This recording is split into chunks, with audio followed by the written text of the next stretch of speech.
Hello, my whole health revolutionaries, and welcome to today's talk on strokes. As you'll see, by the way, I'm dressed today. The PR department at Whole Health Revolution has asked for me to take things a little bit more seriously, so that's what I'm going to try to do. I was reading in the papers yesterday in England about strokes. And there was an article saying that the incidence of strokes in 40 to 50-year-olds had gone up by 50% in the last 15 years since 2001. That's 50% in 40 to 50-year-olds in the last 15 years.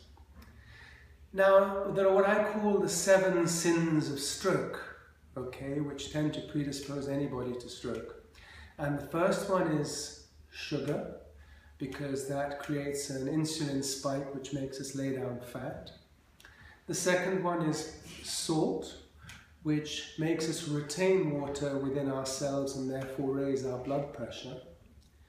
The next one is saturated fats, so eating too much red meat, cooked meat, fried meat, etc. will also predispose you to stroke. The fourth one is smoking.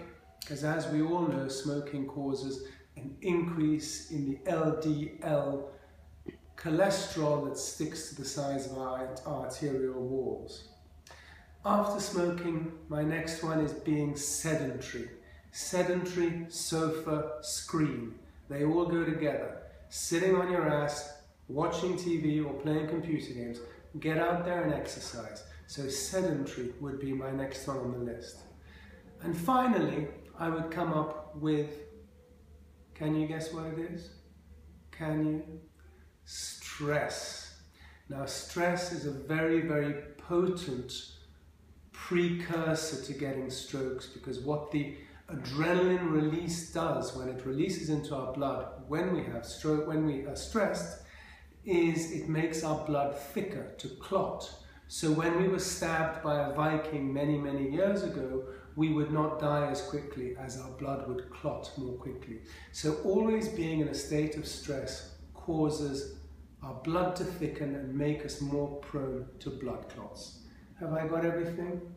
Pretty much. The final one I would say is stimulants. So the 7th S is stimulants. So your coffees and all kinds of other stimulants that people use across the world to pep them up.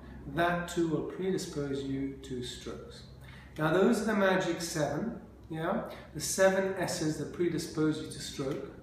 And the final one that no one dares to talk about, which if you consider it came into prescription in the United Kingdom in 2000, and in these 15 years the incidence of strokes has gone up 50% in 40 to 50-year-olds, is, can you guess it?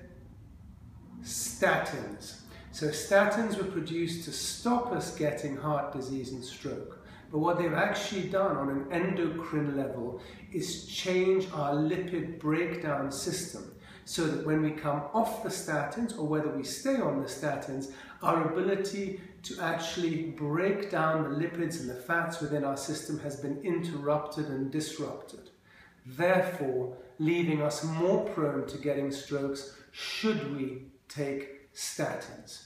I might get shot for this, but that is a belief that I have and many other people have. I hope this has been a useful YouTube presentation to you, and I hope you prefer the more serious look. Over and out.